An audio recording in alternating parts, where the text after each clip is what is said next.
नमस्कार, बहुत बहुत स्वागत है आपका। आप देखना शुरू कर चुके हैं राष्ट्रपथ। आपके साथ मैं हूं अर्चना सिंह। लोकसभा का रास्ता उत्तर प्रदेश से होकर गुजरता है। ऐसा इसलिए क्योंकि उत्तर प्रदेश में लोकसभा की 80 सीटें हैं। किसी भी दल, किसी भी पार्टी को दिल्ली की सत्ता हासिल करने के लिए यूपी की जंग जीतना अहम होता है, बहुत जरूरी होता है। यहाँ पर क्षेत्रीय पार्टियां लंबे समय तक ताकतवर रही हैं। ऐसे में क्षेत्रीय पार्टियों को जानना अहम हो जाता है। उत्तर प्रदेश में समाजवादी पार्टी और बहुजन समाज पार्टी दो क्षेत्रीय पार्टियां हैं, और कांग्रेस जो राष्ट्रीय पार्टी है उसका तो उत्तर प्रदेश में वजूद ही खत्म होने को है। या कह लीजिए, अगर 2022 में 2% वोट मिला तो वजूद एक तरह से खत्म ही हो चुका है, और कांग्रेस पार्टी उसको वापस पाने के लिए कुछ खास कोशिश करती हुई भी नजर नहीं आती। 2014 में सिर्फ सोनिया गांधी और राहुल गांधी यानी अमेठी और रायबरेली की 2 सीट ही कांग्रेस जीत पाई थी। 2019 में तो स्थिति और भी खराब हो गई। हालत ये कि राहुल गांधी अपनी सीट अमेठी हार गए और वायनाड भागना पड़ा उन्हें। सिर्फ सोनिया गांधी की रायबरेली सीट ही बचा पाई थी कांग्रेस पार्टी।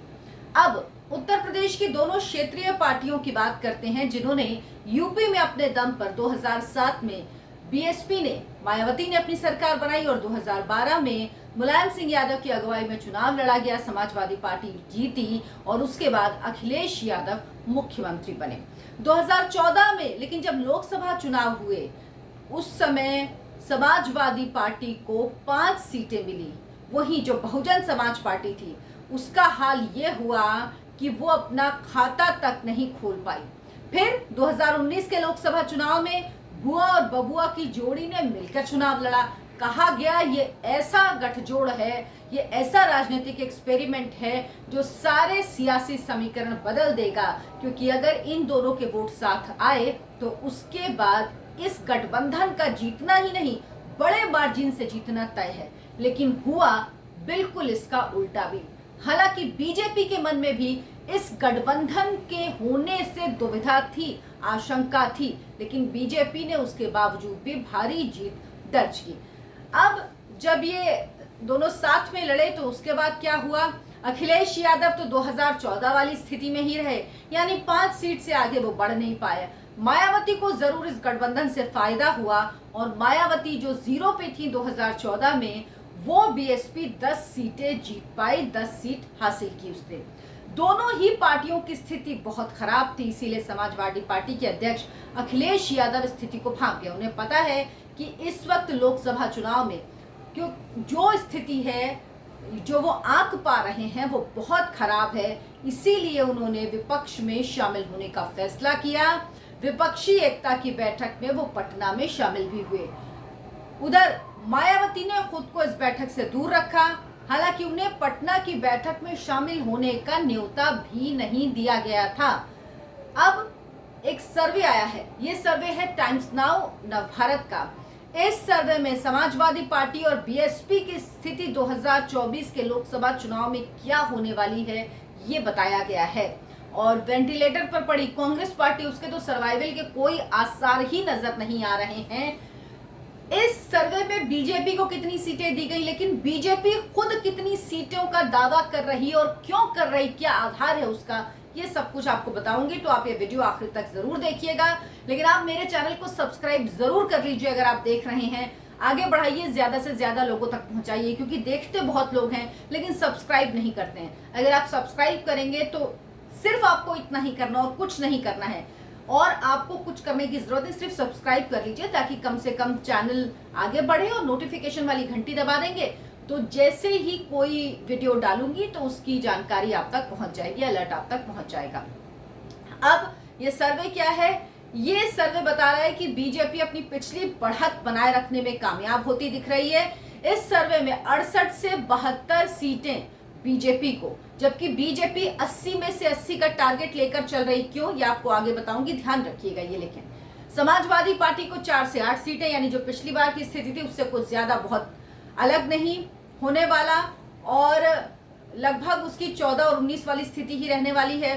बीएसपी जिसे 2019 में समाजवादी पार्टी के साथ आने से फायदा हुआ था, 10 सीटें मिली थी, वो 2014 की स्थिति में पहुंचने वाली है। यानी उसके लिए जो इस सर्वे में बताया गया, कहा गया है कि 0 से 1 सीट ही मिल सकती है मायावती को, इससे ज्यादा उनको मिलने की कोई उम्मीद नहीं है। अब खबर ऐसी भी है कि यूपी में कांग्रेस और बीएसपी दोनों मिलकर लोकसभा चुनाव लड़ सकते हैं। ये बहुत ही अभी अर्ली स्टेज है इस खबर का, लेकिन ऐसी खबरें हैं कि मायावती और प्रियंका गांधी चाहती हैं कि अलायंस हो जाए और साथ में मिलकर चुनाव लड़े। लेकिन अगर ये अलायंस होता है तो यूपी के लिहाज से नहीं, ये पूरे देश के लिहाज से बहुत बड़ा अलायंस होगा, क्योंकि कई राज्यों में मायावती का दलित वोट 2 से 5% के बीच में है, और अगर ये वोट साथ आता है कांग्रेस के, तो कांग्रेस पार्टी को इससे ज्यादा फायदा होगा मायावती की अपेक्षा। ये वोट तब है मायावती का जब ये वो इन राज्यों में जाती नहीं, प्रचार नहीं करती हैं, किसी तरह का वहां पर कोई उनकी रैली नहीं होती, तब ये स्थिति है कि उनका इतना वोट है। लेकिन ये होगा कि नहीं होगा, ये अभी थोड़ा संशय में है, क्योंकि अभी तक दोनों नेताओं के बीच सीधी बातचीत नहीं हुई है। दूसरी बात, मायावती का वो स्ट्रेचर हो चुका है कि वो किसी के साथ एडजस्ट कर पाए मुश्किल। लेकिन जब 2019 में समाजवादी पार्टी के साथ घोर विरोधी के साथ वो चली गई, जिनके साथ वो कभी नहीं जाना चाहती थी, तो इसके बाद अब कोई भी चीज ऐसी नहीं लगती कि बहुत अप्रत्याशित है, नहीं हो सकती। लेकिन इसके लिए कांग्रेस पार्टी, जो कि अपने आप को, उसको लगता है कि हम, भले उसका वजूद ना हो उत्तर प्रदेश में कुछ, लेकिन उसको लगता तो है कि भाई हम तो सबसे पुरानी पार्टी हैं, हम तो सबसे बड़ी पार्टी हैं, हमने तो ये किया वो किया, तो वो एक पॉइंट मिल पाना जहां पर दोनों आपस में राजी हो जाएं, ये मुश्किल है। ये खबरें आ रही, इसलिए मैंने कहा कि आपको बता दूं ताकि आपको पता होना चाहिए। अब यूपी में बीजेपी अपनी पिछली परफॉर्मेंस दोहरा पाएगी क्या, इसके पूरे आसार हैं, क्योंकि 2014 से अब तक लोकसभा से लेकर पंचायत तक जितने भी चुनाव हुए हैं, हर चुनाव बीजेपी ने जीता है।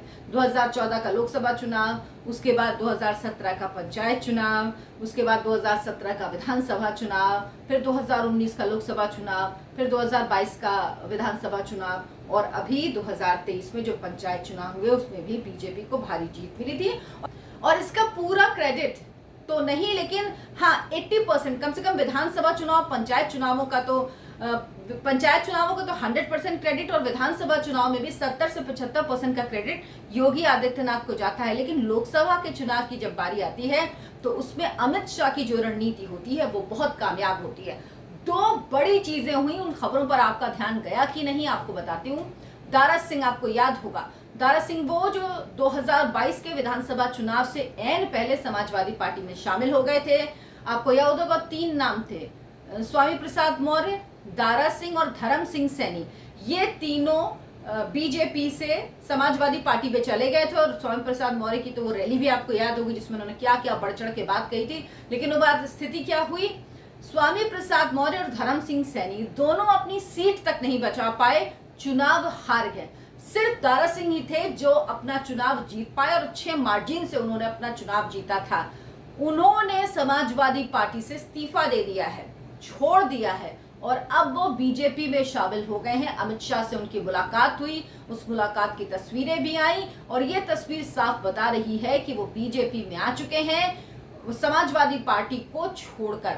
अब सवाल ये है कि क्या उन्हें लोकसभा चुनाव लड़ाया जाएगा या उनको कहीं से राज्यसभा भेजा जाएगा, ये सारी अटकलें। लेकिन अभी तक जो लग रहा है, जिस तरह का उनका जनाधार है, कि वो लोकसभा चुनाव उन्हें लड़ाया जा सकता है। दूसरा एक बड़ा डेवलपमेंट है ओम प्रकाश राजभर। मैंने पिछले वीडियो में भी आपको बताया था कि ओम प्रकाश राजभर तैयार बैठे हैं, वो सिर्फ बीजेपी से ग्रीन सिग्नल मिलने का इंतजार कर रहे हैं। वो लंबे समय से छुप छुपा के नहीं, साफ साफ बोल रहे थे कि वो बीजेपी के साथ आना चाहते हैं, वो इंतजार कर रहे हैं, और अब बीजेपी ने वो ग्रीन सिग्नल दे दिया। अमित शाह से उनकी मुलाकात हो गई, वो एनडीए का हिस्सा बन गए हैं, यानी जो 18 तारीख को बैठक है उसमें ओम प्रकाश राजभर हैं, शामिल हो रहे हैं। अब वो एनडीए में वापस जा चुके हैं। तो ये वो चीजें हैं जिनको करके बीजेपी को लगता है कि वो 80 में से 80 सीटें जीत पाएगी। इसकी वजह 2014 का चुनाव है। 2014 में बीजेपी ने 72 सीटें जीती थी, अपना दल 1 सीट जीत पाई थी, यानी दोनों एनडीए ने मिलकर 73 सीटें जीती थी। 80 में से 73 सीटें, 5 सीटें सिर्फ मुलायम सिंह को गई थी, मतलब समाजवादी पार्टी को, क्योंकि वो 5 सीटें परिवार को गई थी। सिर्फ तभी कहा गया था कि परिवारवादी पार्टी बची है, परिवार बचे और कुछ नहीं बचा। और सोनिया और राहुल अपनी अमेठी और रायबरेली की सीट जीत पाए थे, यानी वहां पे भी माँ बेटे और यहाँ पे भी परिवार। जो 7 सीटें बीजेपी को नहीं मिली थी वो सिर्फ परिवार को सीटें गई थी और उन सीटों पर कोई जीत नहीं पाया था। तो अब ये कोशिश है कि इन सीटों पर भी जीत हासिल की जाए और 80 में से 80 का टारगेट बीजेपी मानकर चल रही है। पिछली बार जो एसपी बीएसपी 2009 में गठबंधन हुआ उसकी वजह से बीजेपी को थोड़ा नुकसान जरूर हुआ था, 63 सीटें उसको मिली थी, लेकिन उसके बावजूद भी वो जीत भारी जीत थी। लेकिन अब 2014 से भी आगे निकलने की बीजेपी तैयारी कर रही है। उधर दोनों क्षेत्रीय दल जिनकी स्थिति कहीं से भी, समाजवादी पार्टी, बहुजन समाज पार्टी की स्थिति कहीं से भी बेहतर होती हुई नजर नहीं आ रही है। मेरे वीडियो को लाइक करें, शेयर करें और चैनल को सब्सक्राइब जरूर कर लें। नमस्कार।